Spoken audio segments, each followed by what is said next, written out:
আমি একটা ঐতিহাসিক বইয়ের ডায়লগ বলে শোনাচ্ছি। নাজমহল বইয়ের দবির খাঁ চরিত্রের দবির খাঁ ভিলেন চরিত্রের একটা ডায়লগ। রক্তের আলপনা কোন কি দরিয়া, রাজা সমুদ্র সেন, তুমি আবার রংমহল পুড়িয়ে দিয়েছিলে, আমাকে করেছিলে বেইজ্জত, কিন্তু আমি বেয়াদ হইনি।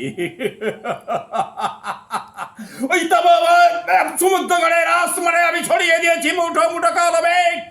সেই মেঘের বুক ছেড়ে চমকে উঠবেই হিরণী মায়ের সুরত কি বিদ্যুৎ, আর সেই বিদ্যুৎ আমি দুহাতে মেখে ছড়িয়ে দেবো তাম সমুদ্রগড়ে।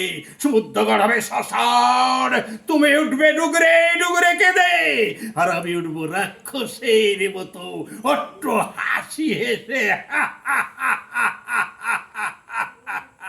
আমার হাসি আর তোমার কান্না একসঙ্গে মিশে এই তামাম দুনিয়াটাকে জানিয়ে দেবে কত ভীষণ, কত ভয়ঙ্কর, কত বিভৎস এই মির্জা মোহাম্মদ খান খানান দো বীর খা।